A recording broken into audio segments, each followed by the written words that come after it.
क्या आपने कभी सोचा है कि अगर आप खुले समुद्र में नाव चला रहे हों और अचानक लहरों के बीच कोई सुंदर स्त्री दिखाई दे, आधा शरीर इंसान का और आधा मछली का, तो आप क्या करेंगे? यही है जलपरियों की कहानी, एक ऐसा मिथक जिसने सदियों से नाविकों को मोहित भी किया और डराया भी। जलपरियां या मरमेड्स, दुनिया की लगभग हर संस्कृति में इनका जिक्र है, कभी मोहक, कभी खतरनाक। यूरोप की कहानियों में कहा गया कि उनकी मधुर आवाज सुनकर नाविक अपना रास्ता भूल जाते और सीधे मौत की ओर बढ़ जाते। लेकिन दूसरी ओर अफ्रीका और एशिया की कथाओं में कई बार जलपरियों को समुद्र की देवी या रक्षक के रूप में देखा गया। तो सवाल है, क्या जलपरियां सचमुच थीं? सबसे पुराना जिक्र मिलता है असुरियन सभ्यता में, करीब 1000 ईसा पूर्व। वहां की देवी अटारगेटिस को आधा इंसान आधा मछली के रूप में दर्शाया गया, यानी जलपरियों का ख्याल हजारों साल पुराना है। फिर ग्रीक कथाओं में सायरन आईं, जो जलपरियों से मिलती जुलती थीं, लेकिन उनकी आवाज सीधे मौत का जाल मानी जाती थी। कहते हैं उनकी गाने की ताकत इतनी जबरदस्त थी कि जहाज के नाविक पागल हो जाते और समुद्र में कूद पड़ते।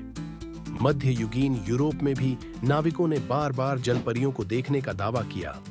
क्रिस्टोफर कोलंबस ने खुद अपनी यात्रा के दौरान 3 जलपरियां देखने की बात लिखी, लेकिन उसने कहा कि वे उतनी सुंदर नहीं थीं जितनी कहानियों में बताई जाती हैं। क्या हो सकता है कि उसने किसी मैनेटी या डुगोंग जैसे समुद्री जीव को देखा हो? शायद, क्योंकि दूर से इंसानी आकार और चेहरे जैसी छवि आसानी से धोखा दे सकती है। लेकिन अगर जलपरियां सिर्फ समुद्री जीवों का भ्रम थीं, तो फिर अलग-अलग सभ्यताओं में उनकी कहानियां क्यों? भारत के तटीय इलाकों में भी मत्स्य कन्या का जिक्र मिलता है, कभी रक्षक, कभी मोहिनी। अफ्रीका की कथाओं में मामीवाटा नामक जलदेवी आज भी पूजा जाती है। इतनी सारी संस्कृतियों में एक जैसी दास्तानें, ये तो कुछ और ही कहानी कहती हैं। शायद जलपरियां इंसान के 2 सबसे गहरे डर और इच्छाओं का मिश्रण है। डर समुद्र की असीम गहराइयों का, और इच्छा उस अज्ञात को जानने और छूने की, क्योंकि इंसान हमेशा वहां आकर्षित होता है जहां रहस्य छिपा हो।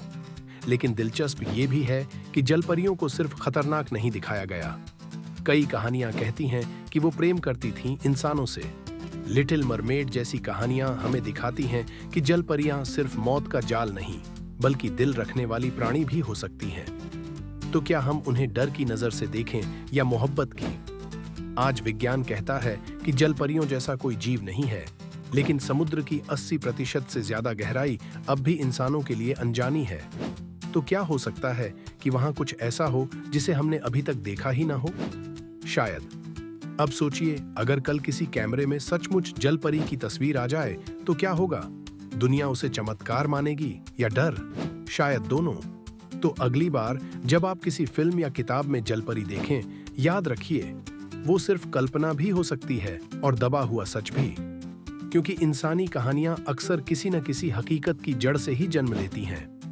अब मैं आपसे पूछता हूं, आपके लिए जलपरियां क्या हैं? सुंदर मोहिनी या समुद्र की मौत का जाल? अपनी राय कमेंट में लिखिए, और अगर ये कहानी आपको पसंद आई हो तो चैनल को सब्सक्राइब करना मत भूलिए।